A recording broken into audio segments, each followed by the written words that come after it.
I want to say what a tremendous honor it is for me to be here, and that I'm here with great humility in terms of the opportunity to share some thoughts with you.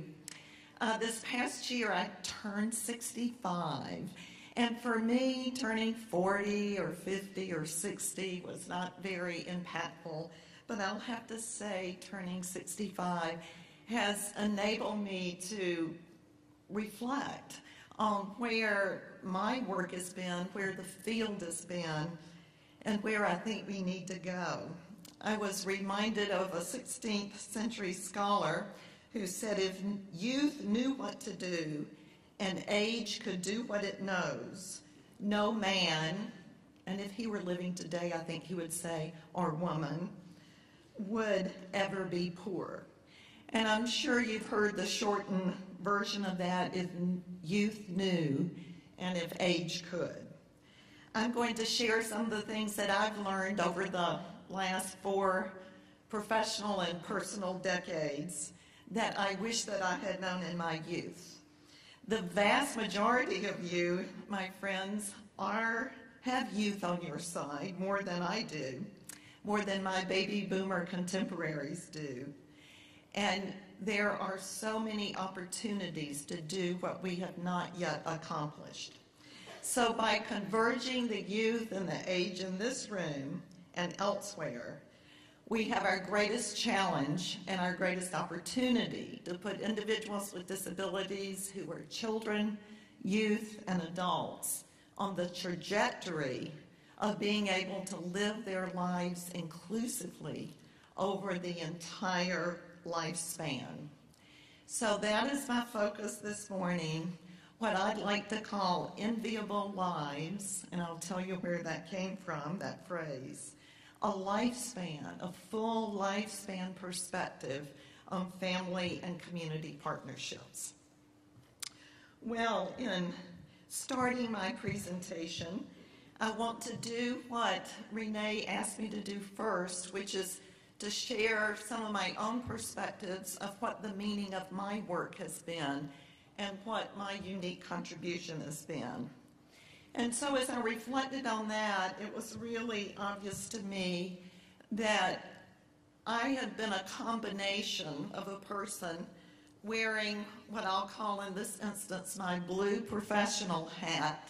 And I want to say this is a fabulous cohort of doctoral students who were supported by OSEP's leadership funding, who just graduated in May and are going out to change the world. Thank you, OSEP. And in addition to my blue professional hat, I have my red family hat.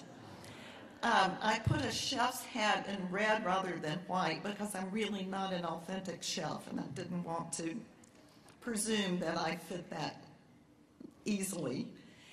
But these two parts of me, when I started working at the University of North Carolina in 1973, was the year that Rudd and I married, and shortly after that brought his son Jay, who was 7 years old at the time, home to live with us. And that was the morphing of my professional and my family life.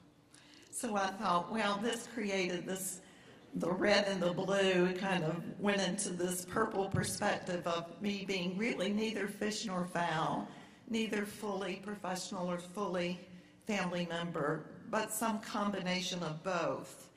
And I believe that has been the niche and the field that has been mine to live out. In thinking about, well, what kind of hat would I put on, I wanted a little funky hat. One thing about raising Jay, who one of his disabilities was autism, is the great freedom and the great gift of living outside of the box a little bit.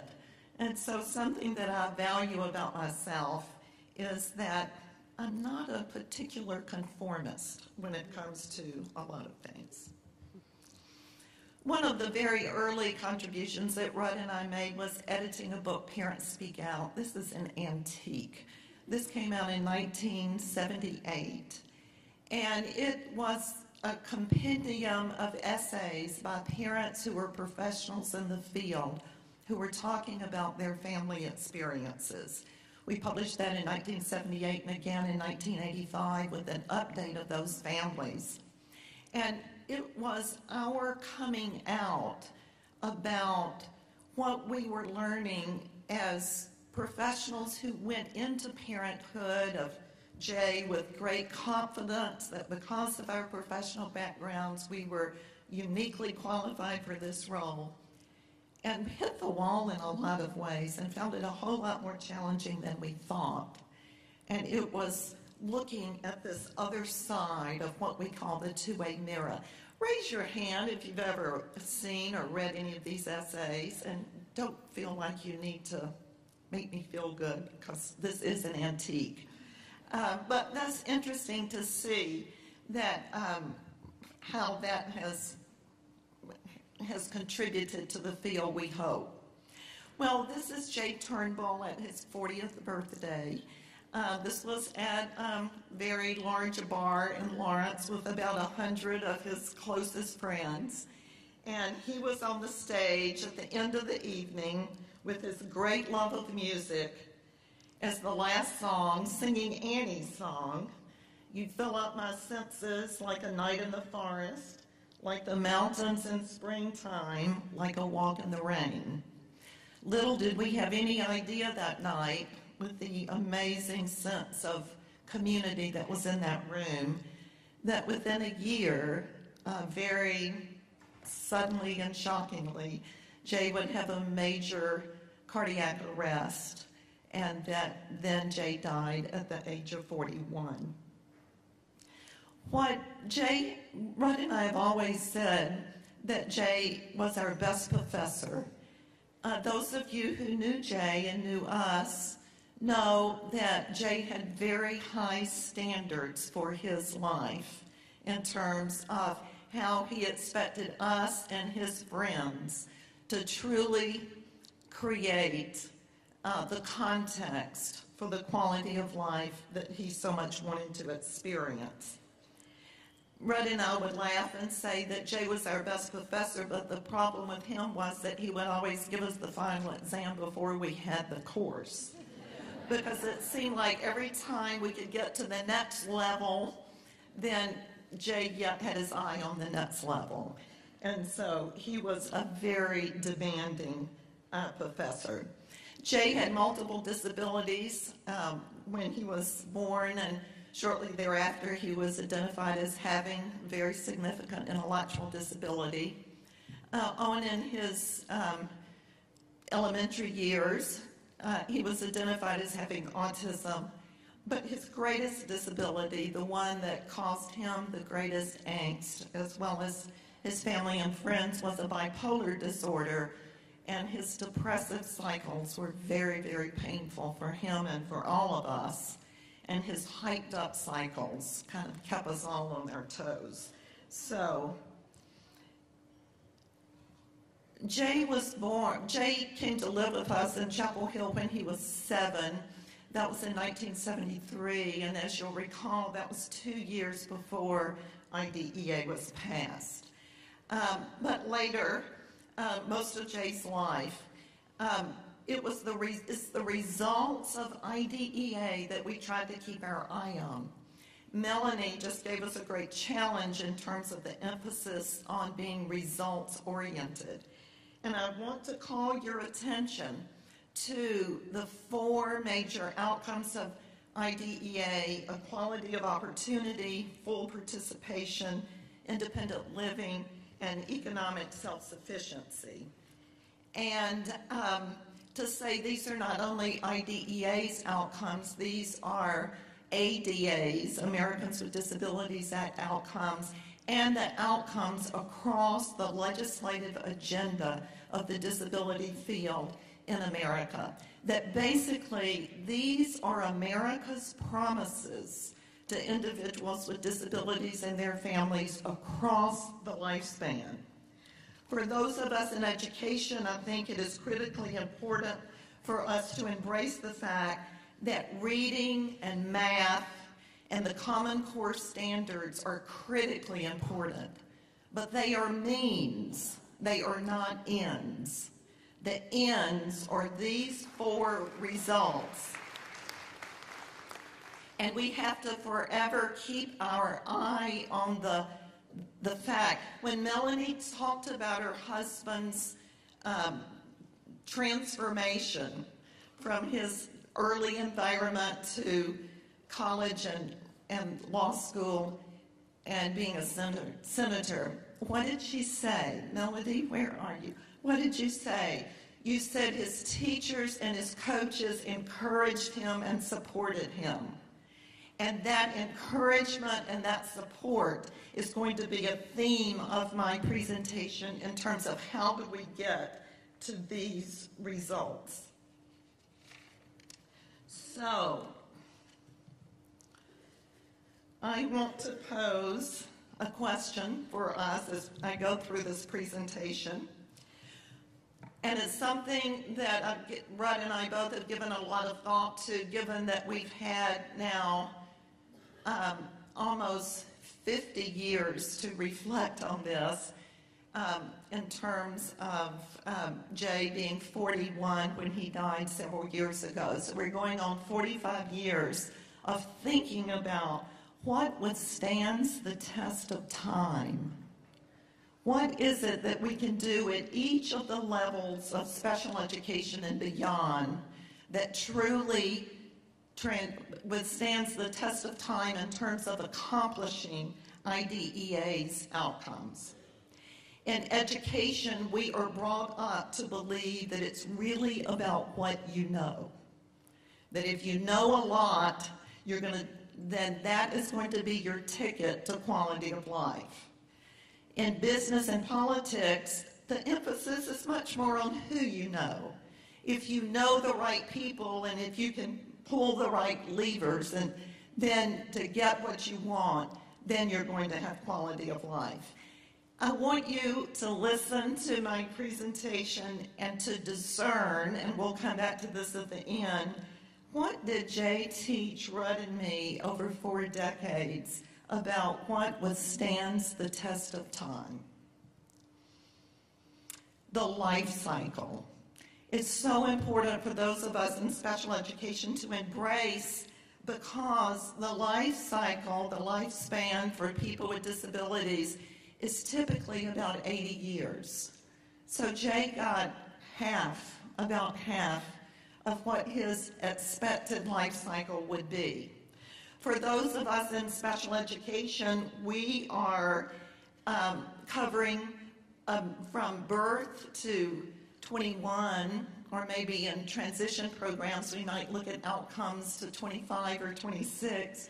That's about 1/4 of the lifespan.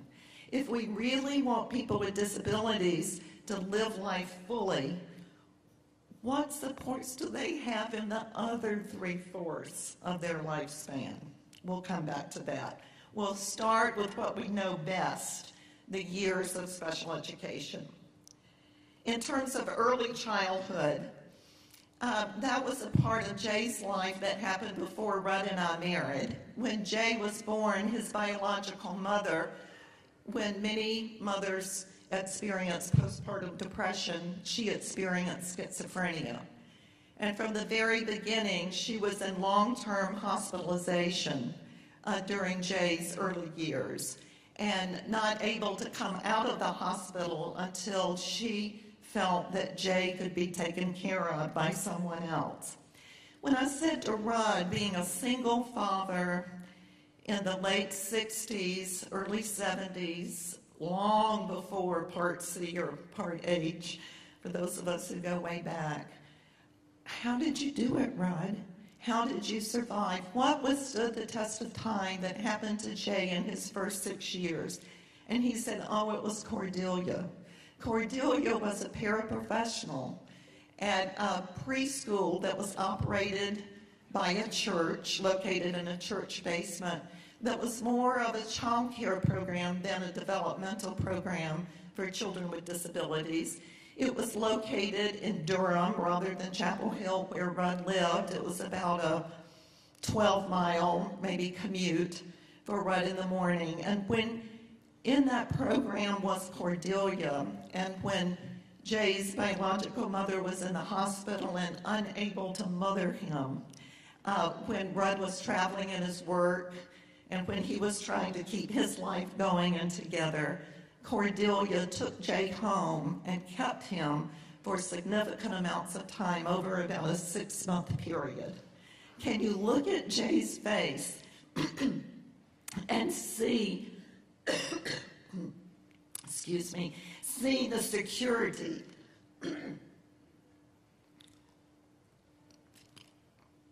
and the comfort that he had in the safe harbor of Cordelia?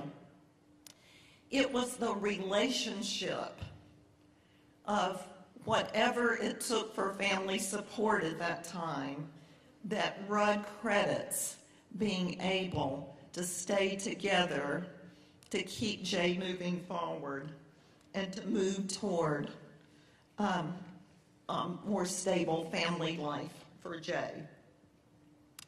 Let's go now from early childhood to childhood. Jay came home to live with Rudd and me shortly after we were married. This was in Chapel Hill. It was very painful to see the school bus go down the street and to not stop at our house.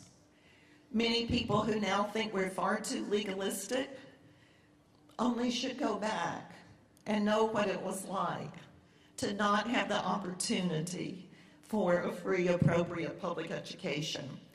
When Rudd and I went to the superintendent of schools in Chapel Hill and said, how can it be, let's see, took us to the wrong place here, let me catch up. How could it be that there's not a program for Jay and his peers in the public school?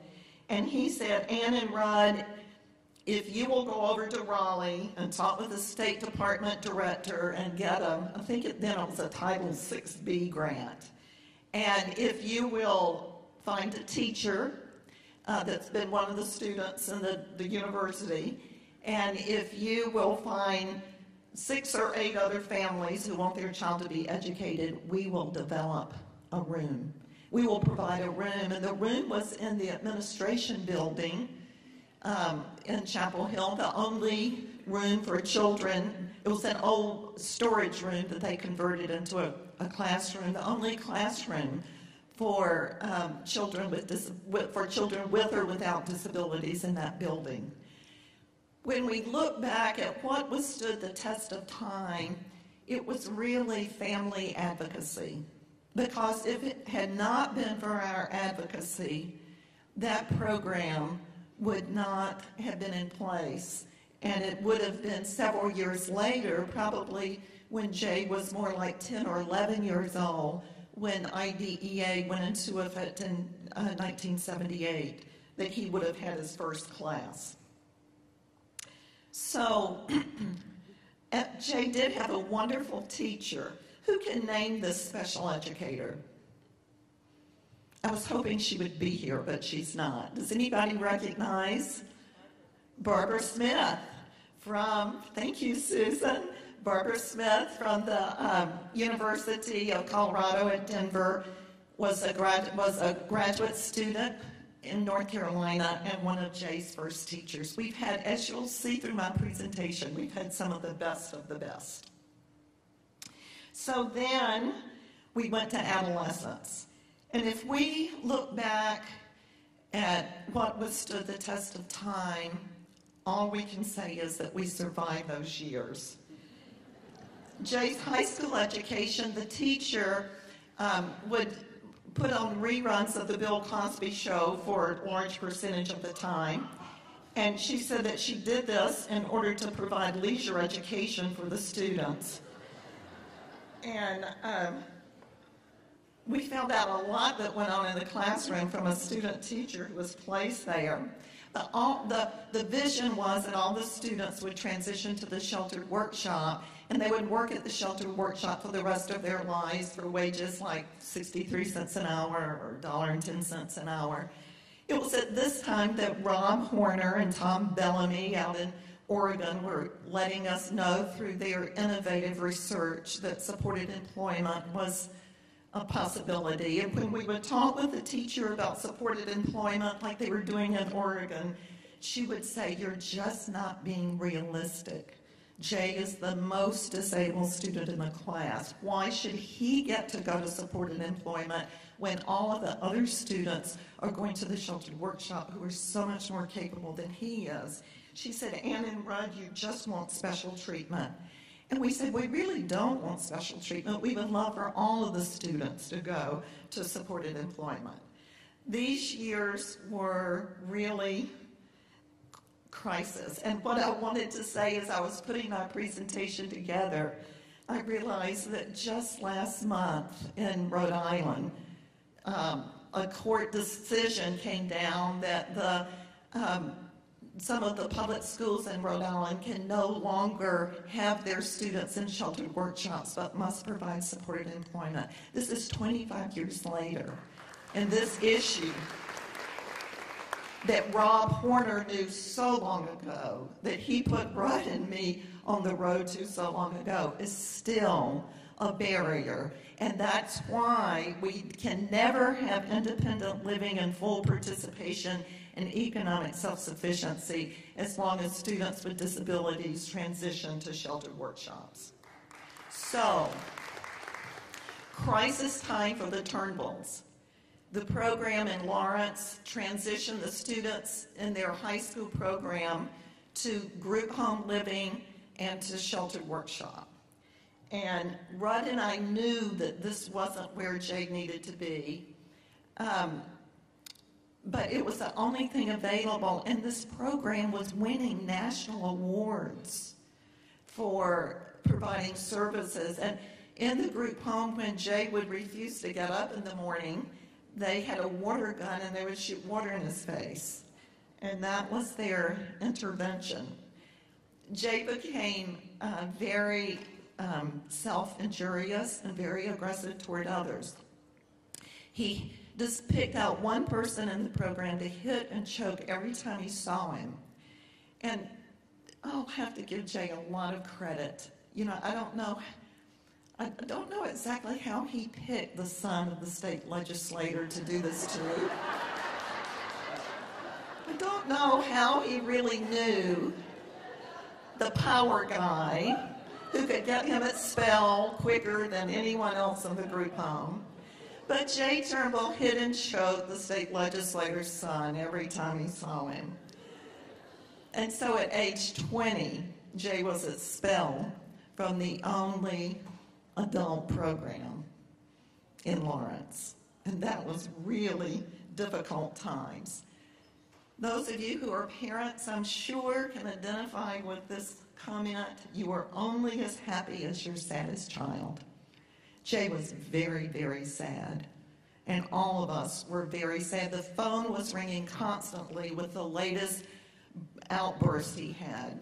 He was then getting put in timeout. The more he was in timeout, the more depressed he became. And the more depressed he became, the more he lashed out. And it was such a vicious cycle. And we were all absolutely and totally exhausted.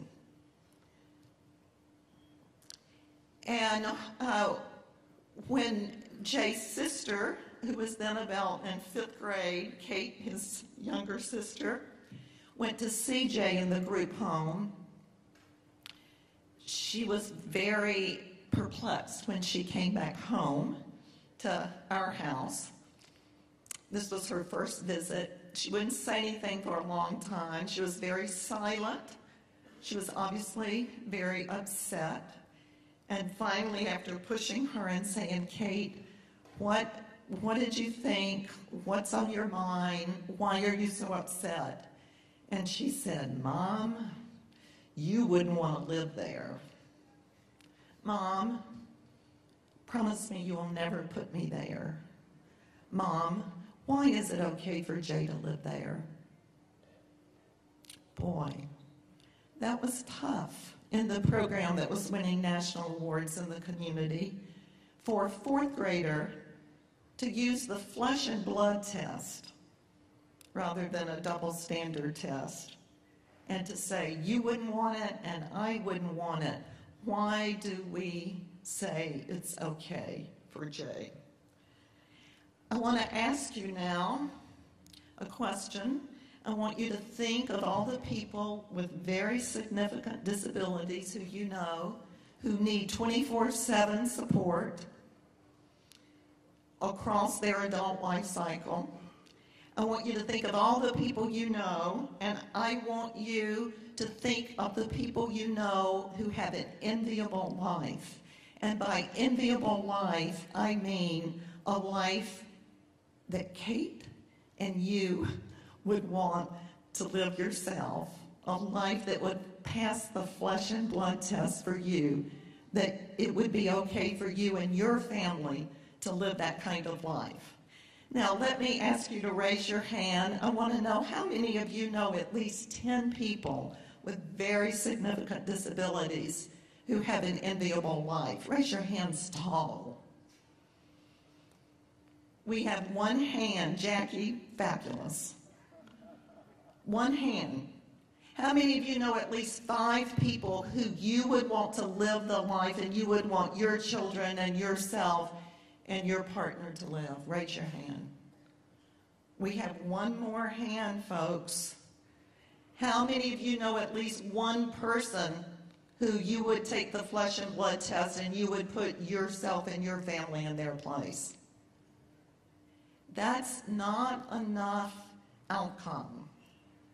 When we have to think, why is it with everything that has been invested in special education and in rehabilitation and in health and in vocational rehabilitation and in social services, why is it that so few people have a life that we would want for ourselves?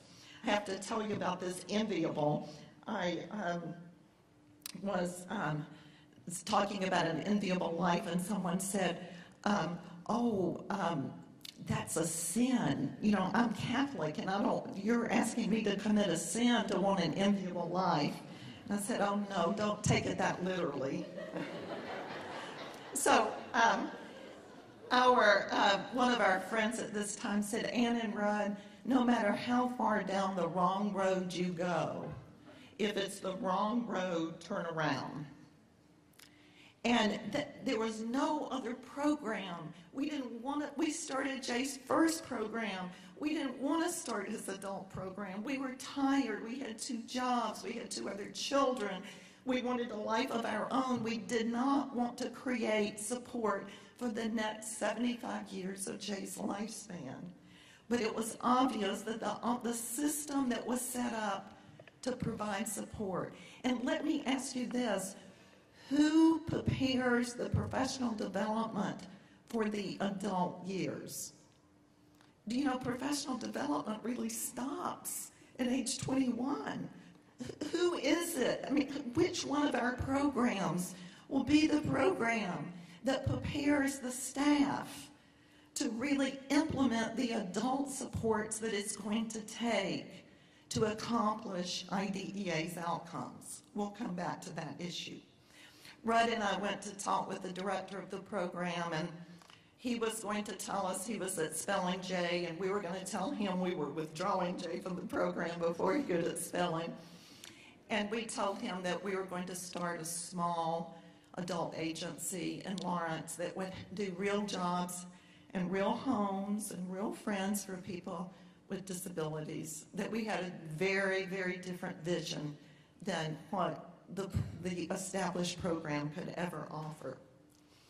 And you know what that guy said to us? Ann and Rudd, what are you going to do when you fail? Now, you may not think I'm speechless very often. I was speechless because we had no clue of what we were going to do. And we were exhausted from the emotional and physical strain of transition. And Rudd said, we are not going to fail, we're going to succeed, and that's not a threat, it's a promise. And we left that program feeling free at last of the shackles of the system, but not knowing what in the world were we going to do to support Jay across all of these years, because our 6 degrees between us wasn't sufficient. the knowledge that we had was not sufficient to create the supports that we needed. Well, we moved to Washington, and we came in touch with a wonderful teacher. We moved to Washington on sabbatical. We came in touch with a wonderful teacher. Who's this special educator? Mary Morningstar in her Elvis Presley pants. Mary, where are you? Oh, there's Mary, way back. Stand up, Mary. Come on. Here's Mary holding her drink, and Jay is holding the bug spray. How's that for a picture? We just, after this awful year when Jay was 20, we just wanted school to be over. But we were moving to Washington, and we thought, well, maybe Jay can get into one of the adult programs that's doing supported employment. And I'm forgetting the name of that program now. Help me, the one that was in Maryland. Do you remember, Mary? What? Transcend. We were really hoping Jay could get in the Transcend program because they were doing in Maryland what Rob had already showed us could be done in Oregon. But the Transcend program would not take anyone under 21. And we just could hardly fathom the thought of having to go back for another year of school after the previous year had been so painful. But we were very lucky to find Mary in Walt Whitman High School in Bethesda, where it was transformative to Jay in so many ways. Within the first week, Mary had Jay as a manager of the football team. He had never had a extracurricular inclusive experience. And Jay's job was to give every player a towel when he came off the field. Well, if you give that job to a person with autism, every player, every time, is going to get every towel when he comes off the field. Mary, I can't go into the details of the prom night at Shoreham Hotel. Mary told us we didn't know until it was kind of too late to rent a limousine that all the other students were going in limousines. We had this little Subaru station wagon. So we rented a Lincoln Town car from Budget Rent-A-Car. Rudd put on a blazer and a little tie, a little fisherman's cap. He impersonated a Romanian accent. And Rudd was the chauffeur for Jay Turnbull and for his date at the Walt Whitman prom. It was a fabulous, fabulous year. A year to the night of the lowest low in Lawrence, where Jay had hid and choked the legislator's son. He was getting a letter jacket at Walt Whitman. Jay hadn't changed so much in his basic functioning other than he was treated with dignity and respect and had a very competent teacher. You know, he still had the same developmental skills, but he was a totally different person in the environment that Mary created. But then we came back to Lawrence, and we thought, now he's graduated, we can't fake his birth certificate to make him 18 again so he could have Mary 3 more years. Mary's a mountain biker. She doesn't really want to move to the heartland of the United States. What are we going to do? And so we came back and we started thinking, how are we going to put together supports and what is going to withstand the test of time? Because Jay was so not ready for independent living, full participation, economic self-sufficiency, and equality of opportunity. He was miles and miles away from IDEA's outcomes at the age of 21.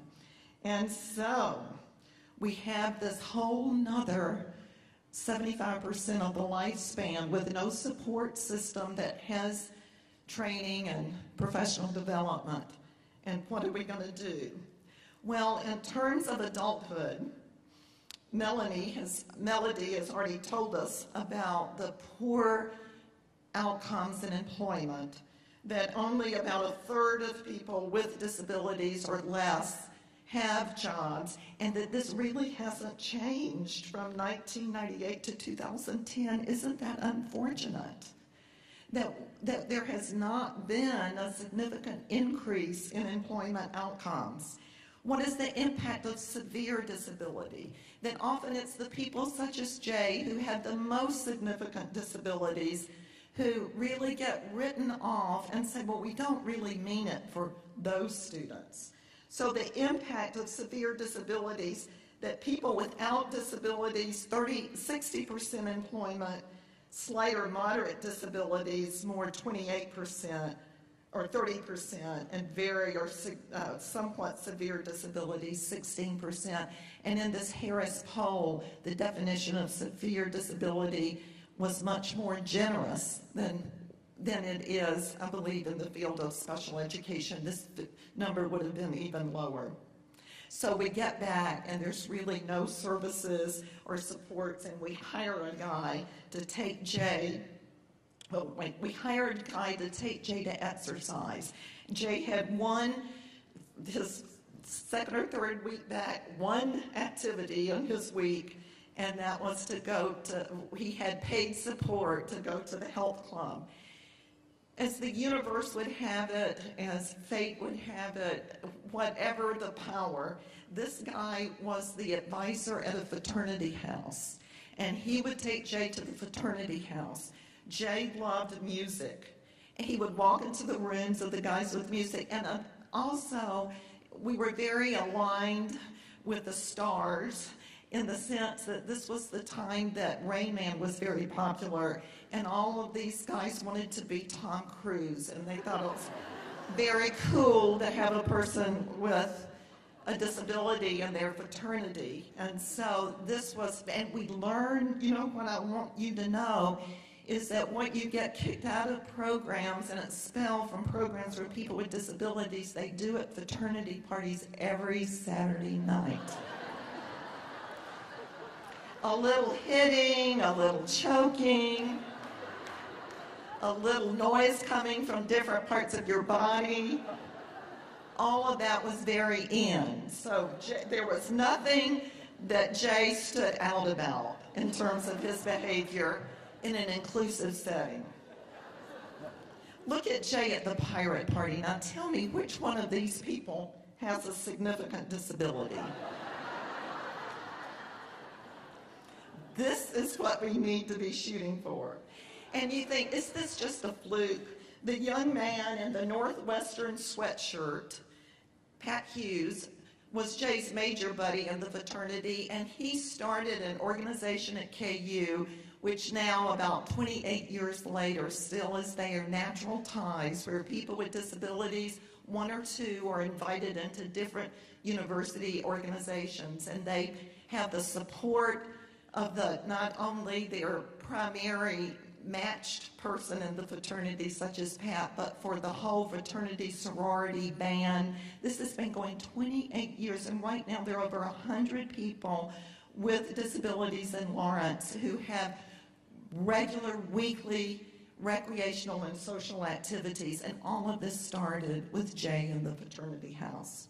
And that can happen at your university through, this isn't a special project. This isn't offered through student CEC. This is offered through typical student activities. It's a very inclusive activity that would be wonderful to start not only for colleges but for high schools and other programs. So then Jay begins to have a place to hang out, but he needs a job. And where is he going to get the job? And that's when our dear friend, named the special educator, Jean Ann Summers. Jean Ann, where are you? Jean Ann? There's Jean Ann? Yes. Jean Ann hired Jay. She was then the director of what was then the UAP or the UAF, the prelude to the USED.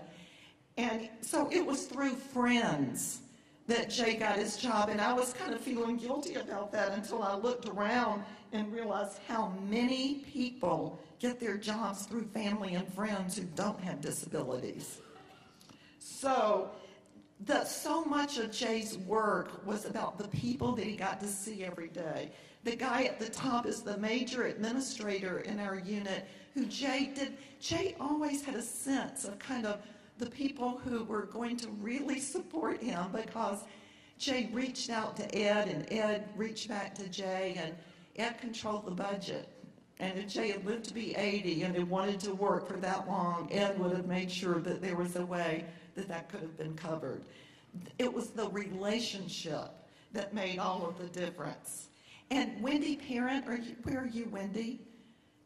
Wendy was a major support for Jay in employment, in calibrating kind of three different work schedules. The hiked up on the high of the bipolar cycle, kind of medium level, and very depressed.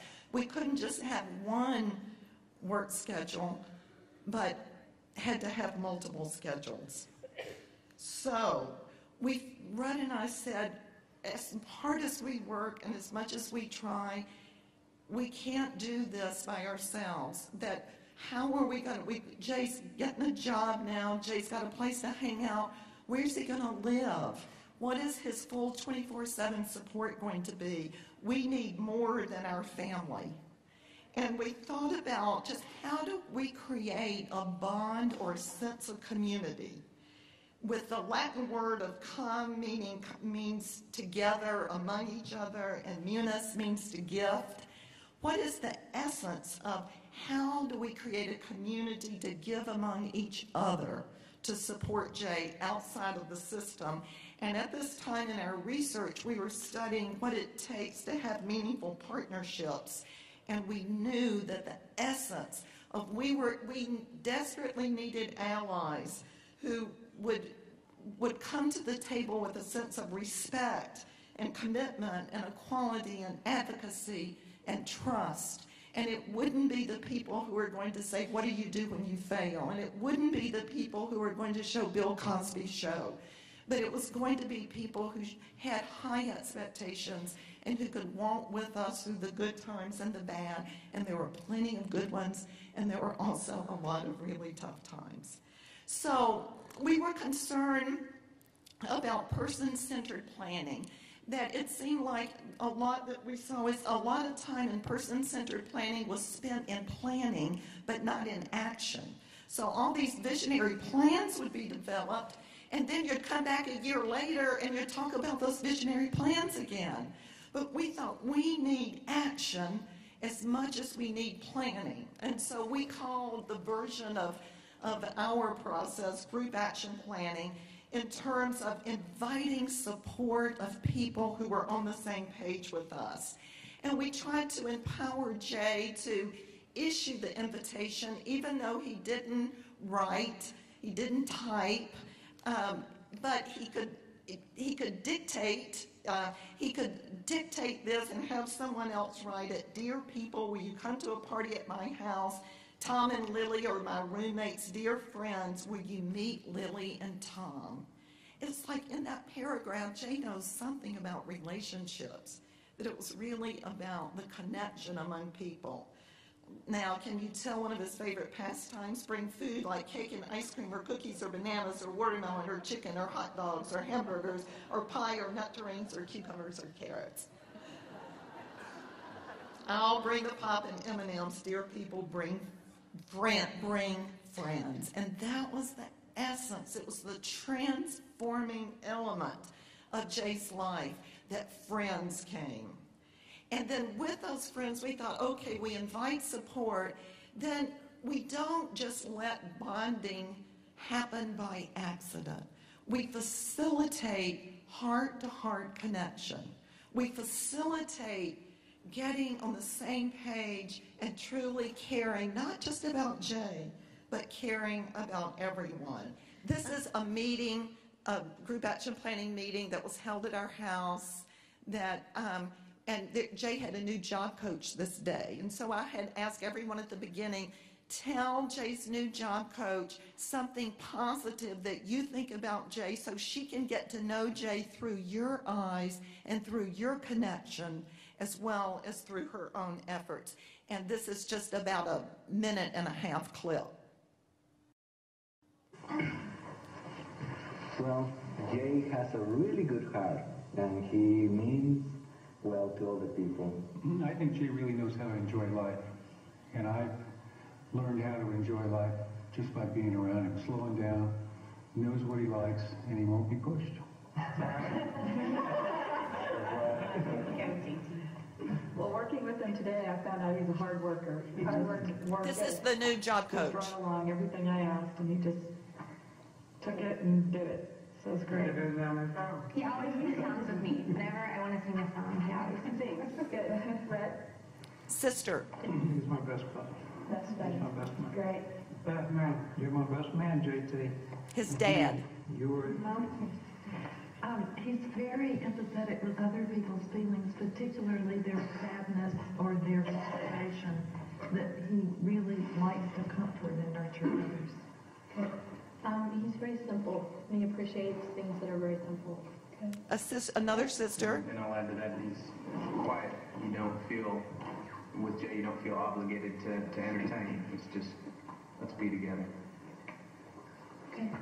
There's a formal course that's taught in a lot of colleges and universities, and it's called Music Appreciation. And Jay would be a great person to teach such a course because he is the greatest appreciator of music. Good. I'd say lots of friends. That's right. Friends. He knows what he wants, and he's not afraid to tell you. Jay, he's very caring and he's very cheerful. He always greets me every day, comes down the hall and says hello, and I appreciate that. Yes. I like to talk to Jay. Della? Jay's very rhythmic. He has more rhythm than so many people that I know, and he's very, very musical. Music's very important to him. Jay, how about yourself? One positive comment about yourself? Yeah. Something happy about yourself? Smile. You smile? You smile a lot. Yeah, that's good.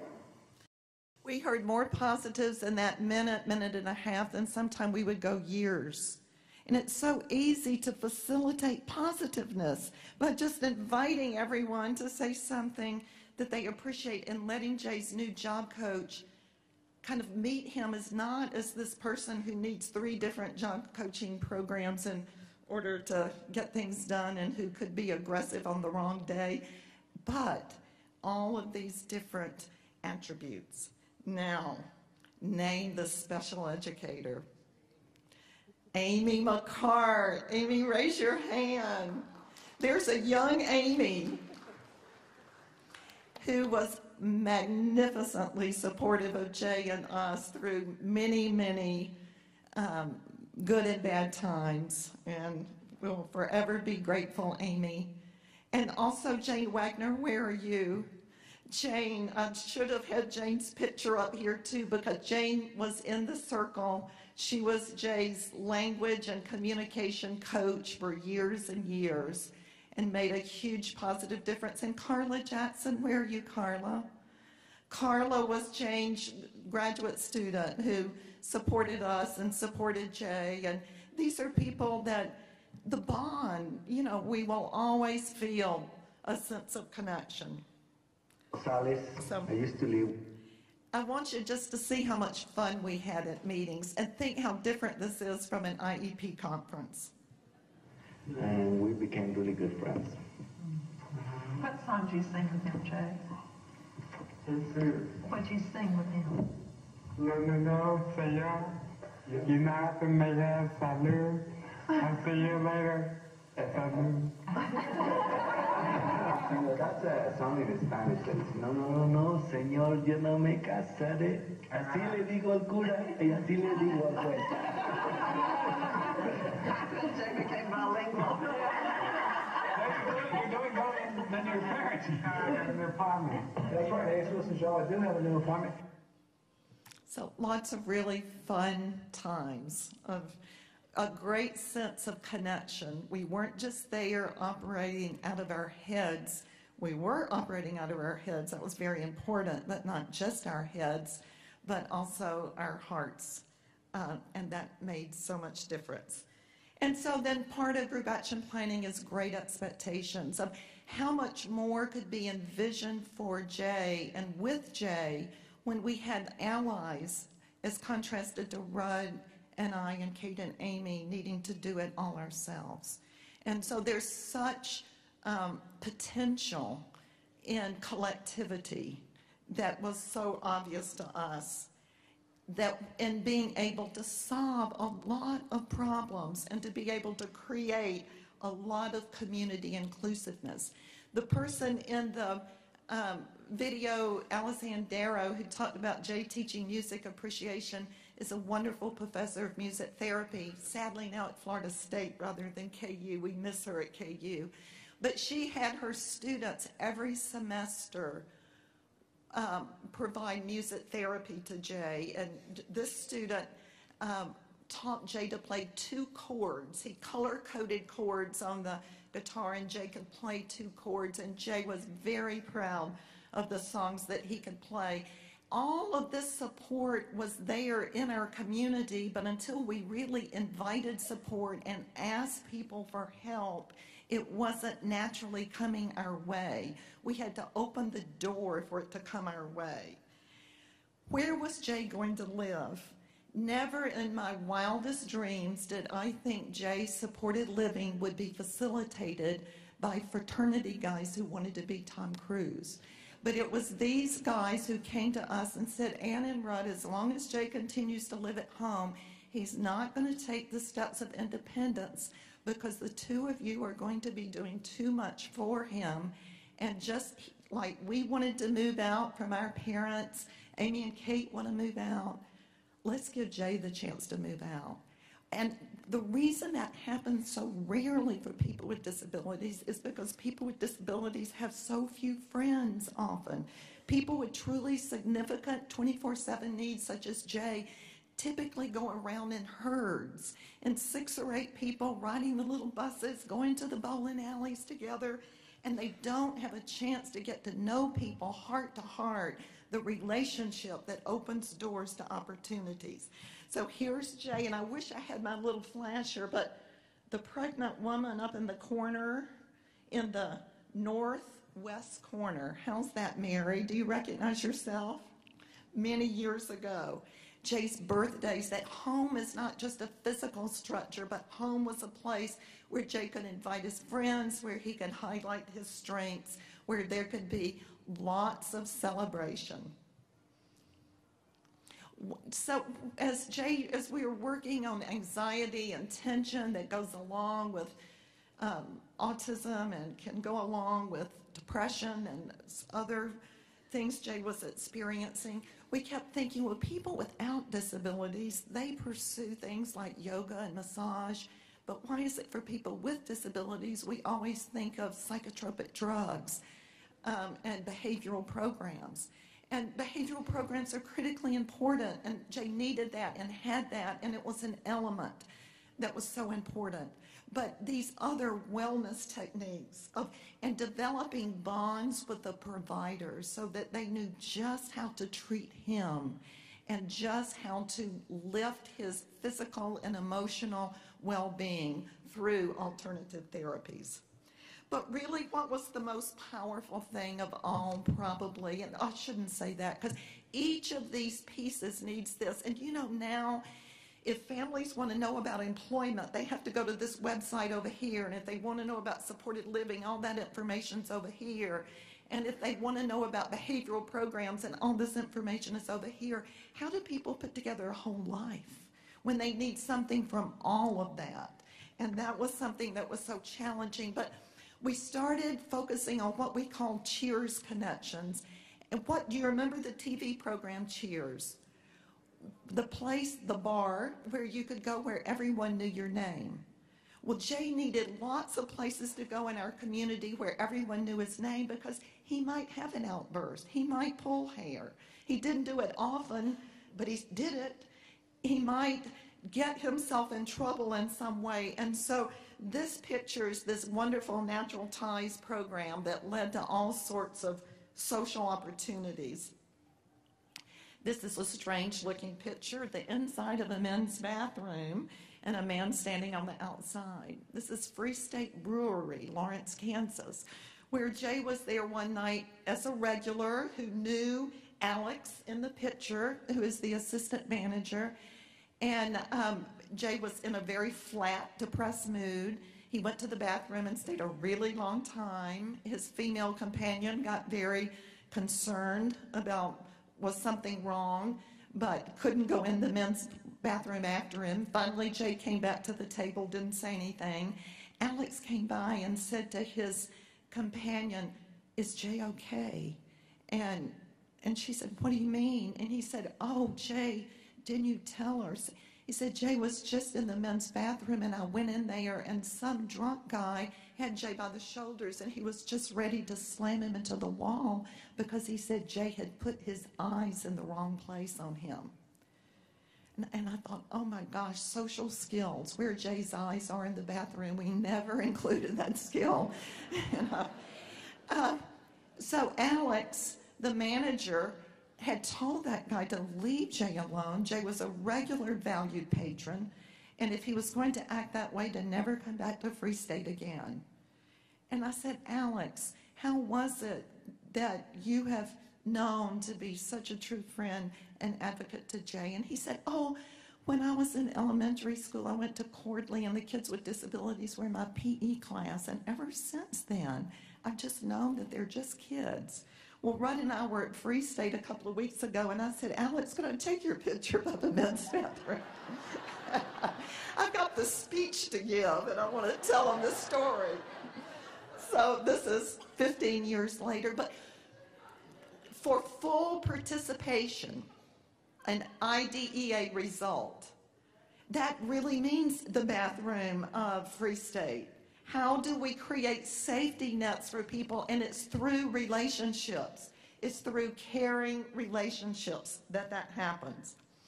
Now, this was a transforming moment for me, and I'm going to cut this short because of time. But Jay needed to learn to ride a taxi, and I was really afraid that a taxi driver might drive him off to the woods and do something. I mean, fear is an awful thing.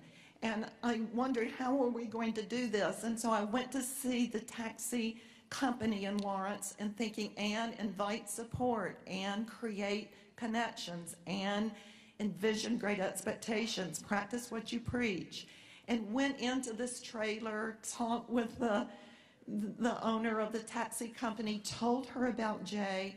And as I told her about being afraid of them driving Jay off in the woods, or being afraid of them stealing Jay's money, or being afraid of them being disrespectful to Jay, and she listened, and she empathized, and she comforted me. And I thought, oh my goodness, Carl Rogers must teach this in his counseling of how this taxi owner is treating me in this empathetic counseling session. And so she said, she reached in her drawer of her desk and she pulled out a red card and a green card. And she said, I am going to give you my green card of friendship, and I'm going to give you my green card of helpfulness, and I'm going to give you my green card of support, and I'm going to take your red cards of fear and worry, and we're going to work this out together. And she worked out this successive approximation plan of matching one driver with Jay until they got to know each other and they developed a relationship. Then she would introduce a second driver and a third driver. And I said, did you go to University of Oregon? Did Rob Horner teach you this? How did she know? And she said, well, she picked the first taxi driver that she was going to match with Jay, and she told him about this. And he said, Shirley, why'd you pick me? And she said, because you need a friend as much as Jay Turnbull needs one. I thought, oh my goodness, she understands reciprocity also. I don't have time for the story of the run-in with the law, but I can only say that it was because Jay knew the policeman in high school, that when Jay got called, you know, when someone was afraid of him, the policeman came in and said, oh, that's Jay Turnbull. he's not going to bother anything. Jay, come on, buddy. Let me help you. Let me give you some support today. Our folks with the most significant disabilities need to know the transportation providers and the police and the restaurant owners and all of these other regulars so that everybody will know their name. I am going to skip to what Jay's life was like with 24/7 support. There were about 40 people a week who provided support to Jay, including Amy, including Jane, including so many wonderful, reliable allies that did it with such incredible respect and steadfastness.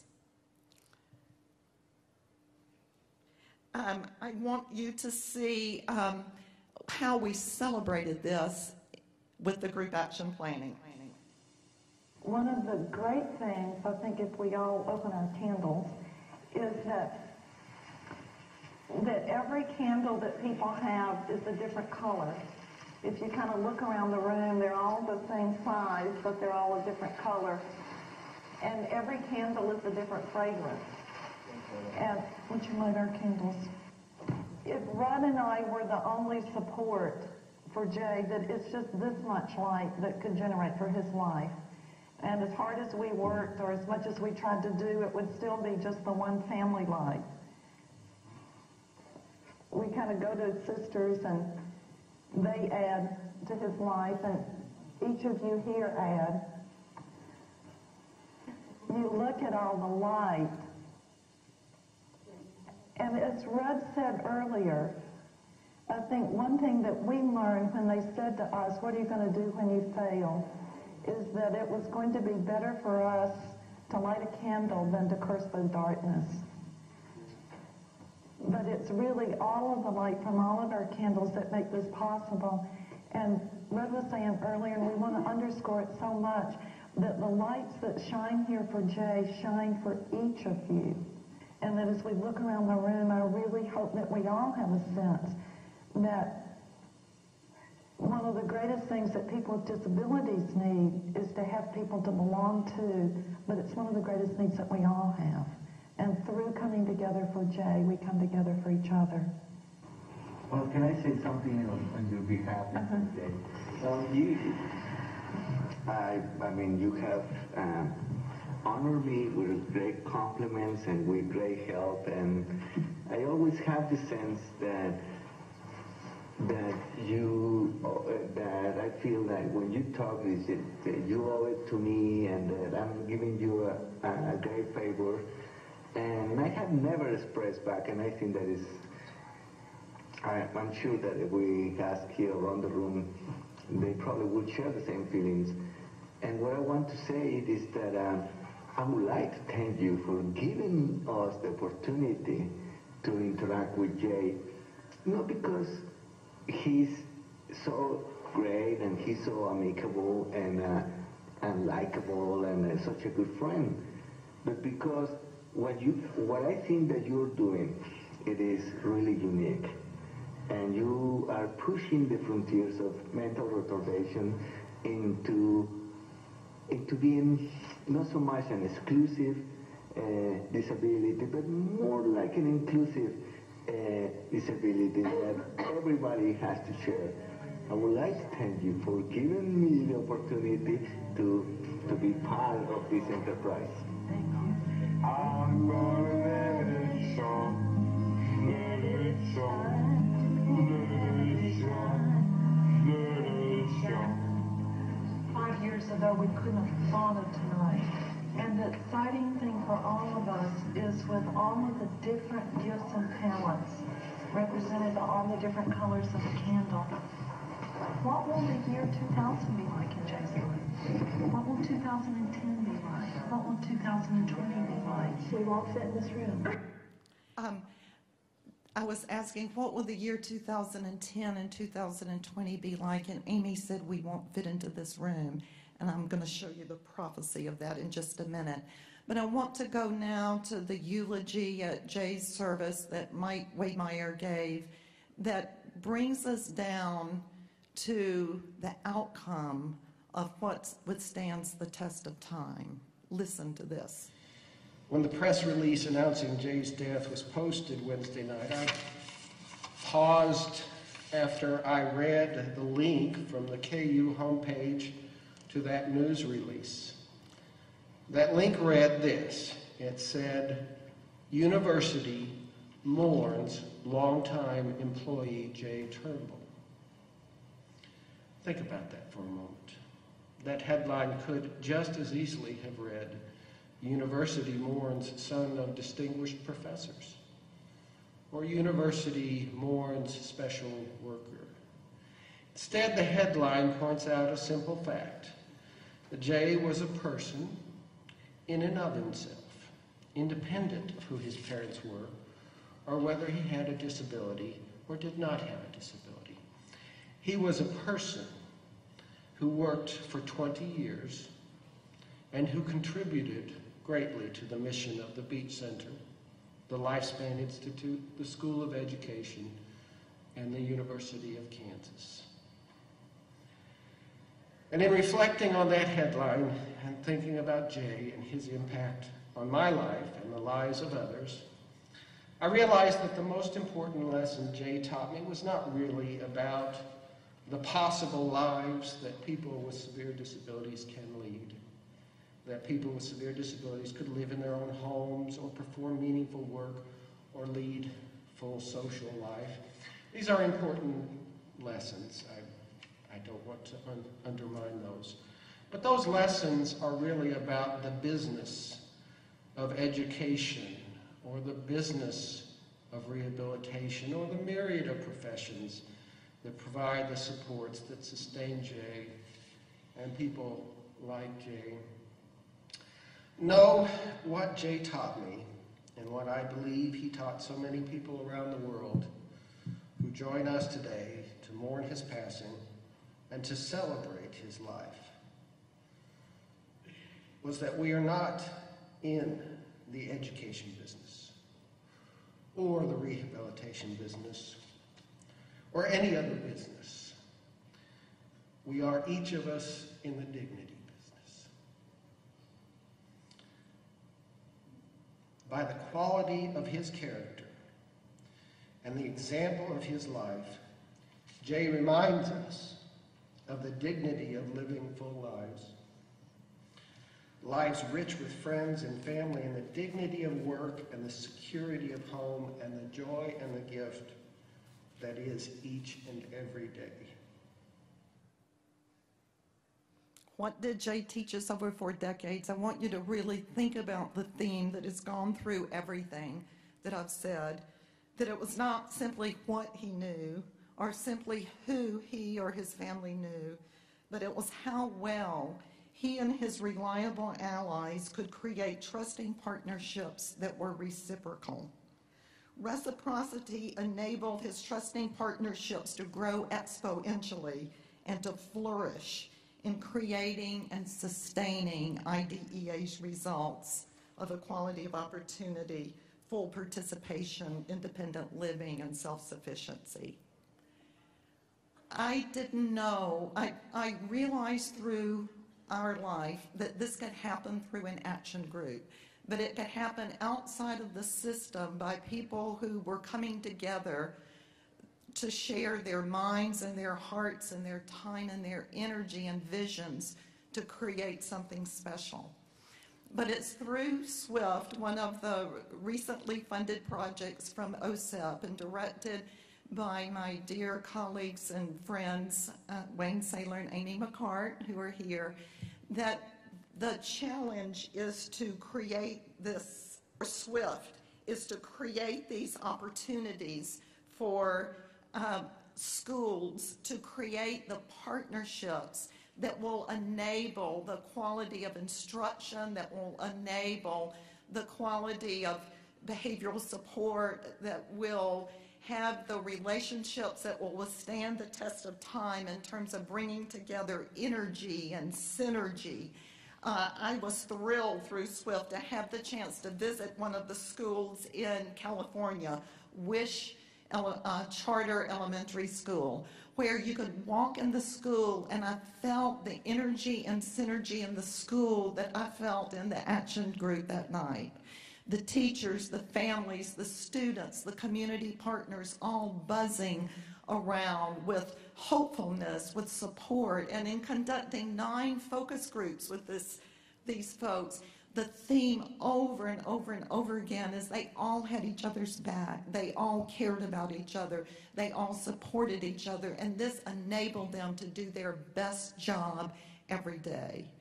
And I was so struck by this. I had never thought really that this could happen at the school level, what I had felt at the action group level. I didn't know how I was going to describe it to Rudd, and I called him the first night, and without even thinking how I was going to describe it, I said, Rudd, this must be what Dr. King was talking about. And Rudd said, what are you saying? And I said, I truly feel, without being melodramatic, I truly feel that today I went to the top of the mountain and I saw the promised land. And I didn't know that promised land existed in a school because we never had it. And I said, Rudd, what would it have been if starting in elementary school, Jay had had this kind of opportunity to be educated in this kind of environment? The sky truly would have been the limit. And what I want you to know is that is Swift's commitment. Wayne and Amy are giving a presentation this afternoon at 3:30. I hope you'll go if you're able to, because we're at the beginning of a sea change of recognizing that for schools to accomplish the results, we have to have the connections.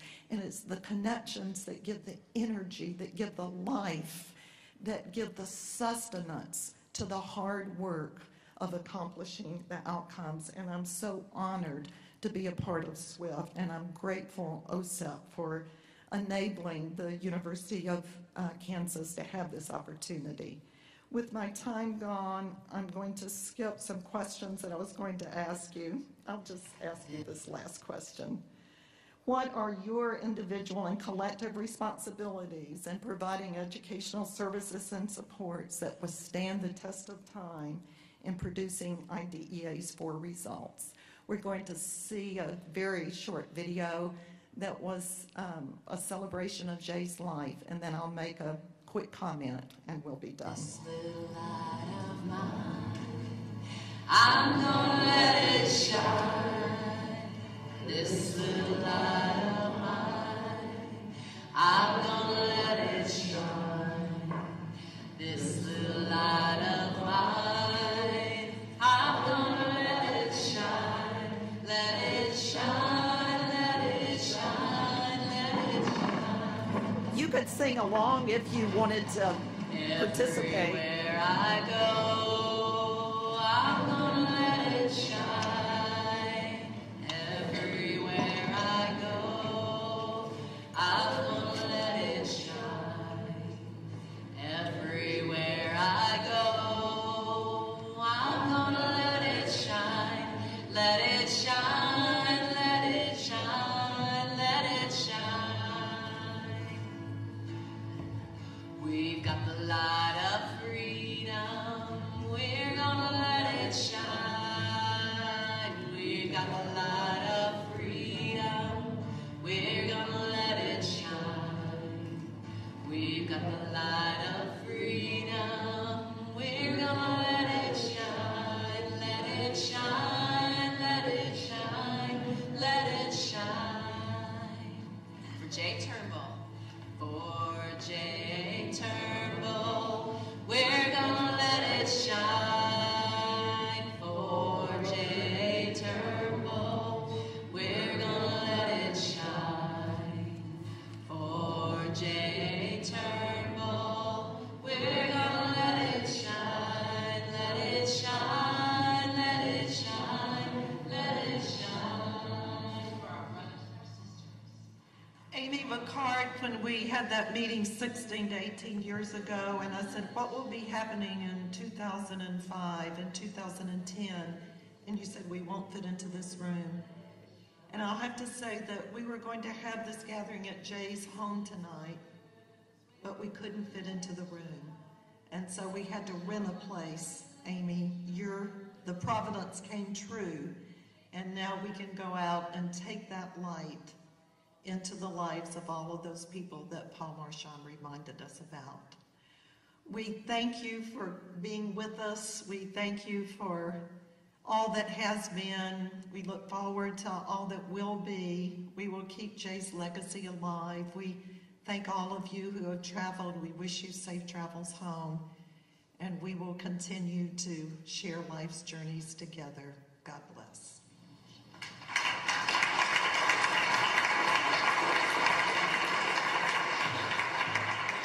This was the evening of Jay's memorial service in terms of celebrating his life. And several days later, Rudd and I and Jay's sisters, Amy and Kate, were walking down the main street of town, and Kate needed to buy a gift for someone. And we went into a gift shop, and she was looking around, and I was drawn over to a counter that was very colorful. You can kind of see that I'm a colored person, and I went over to see this colorful image, and I picked it up, and it was a sun catcher, and you could hold it up to the light, and the sun came through, and I loved the colors of it, and I was looking at it, and I was really drawn to the butterfly because years ago, in 1970, when my mother died with cancer, at her service, a big, beautiful butterfly flew all around everyone at the graveyard service and was a very present